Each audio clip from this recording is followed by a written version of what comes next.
2 लाख रुपयापर्यंत पीक कर्ज जो शेतकरी घेईल त्या शेतकऱ्यांना आता स्टॅम्प ड्युटी लागणार नाही। हा ऐतिहासिक निर्णय माननीय मुख्यमंत्री देवेंद्र फडणवीसजींच्या नेतृत्वात मार्गदर्शनाखाली आम्ही घेतला, आमच्या महसूल खात्याने घेतला आणि त्यामुळे आता जे शेतकरी पीक कर्ज घेतील 2 लाख रुपयापर्यंत पीक कर्ज घेतील त्यांना आता स्टॅम्प ड्युटी लागणार नाही असा निर्णय सरकारने घेतला। त्याचं नोटिफिकेशन आम्ही जाहीर केलं आहे। सर्व बँका, सहकारी बँका, नॅशनलाइज बँका, रिझर्व्ह बँकेच्या माध्यमातून चालणाऱ्या सर्व बँका या सर्क्युलरचं या नोटिफिकेशनचं पालन करतील आणि हा एक चांगला निर्णय आम्ही शेतकऱ्याकरता केला आहे। कधीपासून हे लागू होणार आहे? आजपासून लागू झाला आहे। नोटिफिकेशन निघालं, आजपासून लागू झालं। 2 लाख रुपयाचं पीक कर्ज आता स्टॅम्प ड्युटी नाही। किती लोकांना याचा, किती शेतकऱ्यांना याचा जे फायदा होईल? शेतकरी पीक कर्ज घेतात ते सर्व शेतकरी यांना हा निर्णयाचा फायदा होणार आहे। संजय राऊत, एक प्रश्न असा आहे, संजय राऊत मुलाखत घेणार आहे आणि यावेळेस राज ठाकरे आणि उद्धव ठाकरे दोघांची मुलाखत ते घेणार आहे। ते का फिक्सिंग राहतं, फिक्सिंग आहे। ते प्रश्न लिहून देतात, ते प्रश्न उत्तर वाचतात। असं आहे की ते मुलाखत कुणाची आहे? संजय राऊत जी मुलाखत घेतात तिकडे ते उत्तर देतात। ऑलरेडी पहिलेच ब्रीफिंग झालं असतं, नोट तयार असतं, त्यांची नोट तयार, यांची नोट तयार, फक्त मीडिया समोर येण्याकरता हा प्रपंच केला असतो। मला असं वाटतं की एवढे सारे मीडिया आहे महाराष्ट्रामध्ये, सर्व मीडियाच्या माध्यमातून झालं तर बरं होईल।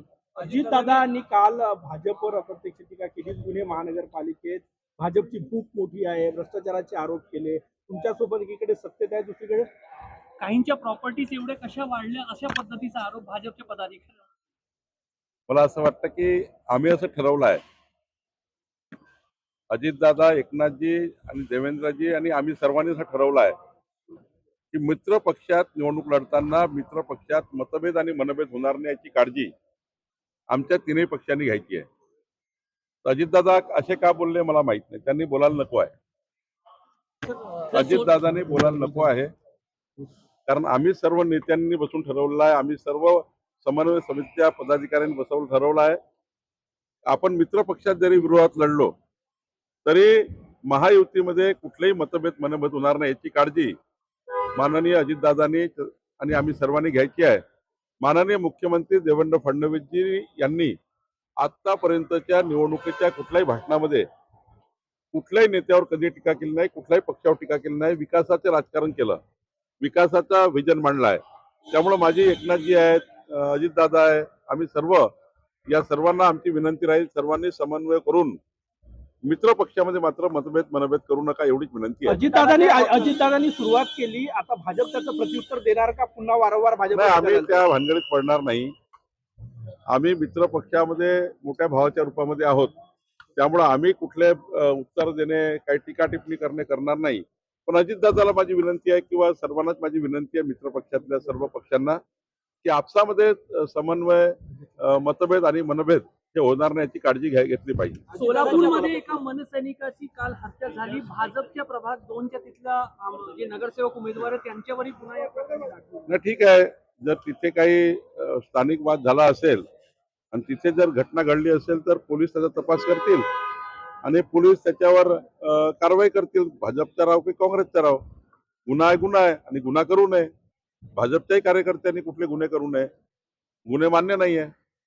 त्यामुळं मला असं वाटतं की जे काही झालं असेल त्याच्यामध्ये पोलिसांनी प्रचंड कडक कारवाई केली पाहिजे। कोणी?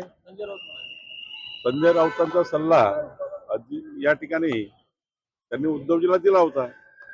उद्धवजीची काही फसगत झाली, उद्धवजीची जे काही महाराष्ट्रात स्थिती झाली, त्याला जबाबदार जे लोक आहेत त्यांना अजितदादांना सल्ला द्यायची गरज नाही आणि अजितदादा काही त्यांचा सल्ला घेणार नाही असं दिसतं मला। तुम्ही आज चंद्रपूरच्या दौऱ्यावर आहात। चंद्रपुरात जवळपास 17 जणांना उमेदवारीच दिली नाही पक्षाने ठरवूनही, आज तिथे वाद होण्याची शक्यता आहे, तुम्ही कशी समजून? नाही, कुठं वाद होणार नाही। भारतीय जनता पार्टीचा कार्यकर्ता काही वाद करणार नाही। ज्या ठिकाणी अशा पद्धतीचं झाला त्या ठिकाणी पक्षाने कारवाई केली आहे, तिथल्या जिल्हाध्यक्षाला पक्षाने काढून टाकलेला आहे आणि ज्यांना उमेदवारी मिळाली आहे ते 100% निवडून येतील याकरता आम्ही काम करतो आहे। मी स्वतः सुधीरभाऊ मुनगंटीवार, मान्य जोरगेवारजी, मदन येरावारजी, संजयजी, अशोक नेतेजी आम्ही सर्व बसणार आहोत आणि आता निवडणुकीच्या मोडमध्ये आम्ही गेलेलो आहोत। तिकिटाचा विषय संपलेला आहे आणि आम्ही 100% 51% मतं घेऊन जिंकू. आज गडचिरोलीमध्ये एका 9 महिन्याची गर्भवती मातेचा मृत्यू झाला. 6 किलोमीटर तिला प्रसूतीसाठी जाण्यासाठी पायी चालावं लागला. बाळही दगावला आणि माता मृत्यू झाली. दुर्दैवी घटना. दुर्दैवी घटना आहे. मी जिल्हाधिकाऱ्यांशी आता चर्चा करेल आणि या घटनेबद्दलची माहिती पूर्ण घेईल आणि काय नेमकं घडलं आहे याबद्दलची चर्चा करेल. सर हे सांगा, बिनविरोध जे लोक निवडून आलेले आहे त्या संदर्भामध्ये निवडणूक आयोग चौकशी करणार आहे. या लोकांवरती किंवा तिच्या अधिकाऱ्यांवरती काही प्रेशर होतं का आणि कोणाला मागे घ्यायला लावलं का, या संदर्भात चौकशी होणार. बिनविरोध आलेले आहे. खुशाल चौकशी केली पाहिजे. आमची मागणी आहे की याबद्दल चौकशी केली पाहिजे. मला 100% माहिती आहे जे काही अनौपच आमचे उमेदवार निवडून आलेले आहेत, जवळपास 45 उमेदवार निवडून आले आहेत. एकनाथजीचे आले आहेत, राष्ट्रवादीचे आहेत, पक्ष वगैरे आहेत. हे सर्व तिथल्या स्थानिक विषयामध्ये त्या ठिकाणी इतर उमेदवारांनी त्यांना समर्थन दिलं आणि मॅक्झिमम महायुतीचे काय आले तर जनतेला किंवा जे आमच्या विरुद्ध उभे राहिले त्यांना कळलं आहे की महायुतीचा उमेदवार निवडून आला तर विकासाचं राजकारण होईल.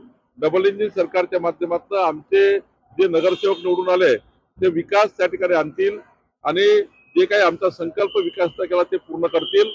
म्हणून त्या ठिकाणी अनौपच आलेले आहे. कुठल्याही दबावाने हे काही असं राज्य नाही आहे महाराष्ट्र की कोणी कोणावर दबाव टाकेल, कोणी कोणावर प्रेशर टाकेल, कोणी उमेदवारी वापस देईल असं नाही आहे. महाराष्ट्र हा प्रगल्भ आहे. महाराष्ट्रातली जनता ही त्या ठिकाणी सुशिक्षित आहे आणि जे काही उमेदवार वापस घेतात, जे काही अर्ज वापस घेतो तो अर्ज तिथल्या विकासाच्या विषयावर प्राधान्य देऊन मला वाटतं तिथे अनौपच झालेले आहेत आणि मला वाटतं एक चांगल्या पद्धतीने तिथे निवडणूक झाली आणि अनौपच होण्याचा हा जो त्या ठिकाणी पायंडा आहे हा राज्याच्या दृष्टीने चांगला आहे. असाच पायंडा राज्यामध्ये असला पाहिजे.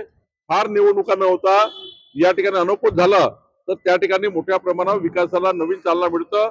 सर्व पक्षाचे लोक एकत्र येऊन त्या ठिकाणी विकासाचं साध्य या ठिकाणी करतात. त्यामुळे मला वाटतं अनौपच झालेले जे उमेदवार आहे त्यांना शुभेच्छा देताना त्यांनी आता ज्या उमेदवारांनी त्यांना मदत केली आहे त्या सर्वांना सोबत घेऊन तिथे विकासाचं राजकारण करावं. प्रचाराचा वेगळा पॅटर्न असणार आहे. यावेळेस मुलाखती असणार आहे, मुख्यमंत्र्यांच्या रोड शो आहे, वेगळ्या पद्धतीने लोकांपर्यंत पोहोचण्याचा प्रयत्न असणार आहे. सर्वच प्रकारचे मुख्यमंत्री मोदी यांनी सर्वच प्रकारच्या वेगवेगळे जे प्रचार प्रसाराचे व्यवस्था आहेत त्या त्यांनी तशा घेतलेल्या आहे. प्रचारामध्ये रोड शो करणार आहेत, सभा घेणार आहेत, काही मीडियाच्या मुलाखती करणार आहेत.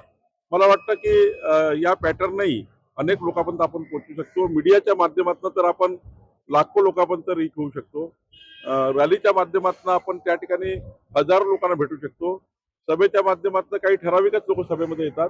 पण रोड रॅली केली तर रॅलीच्या माध्यमातून जनतेला परस्पर भेटता येतं आणि मीडियाच्या माध्यमातून आपल्याला माहिती आहे की घरापर्यंत पोहोचता येतं.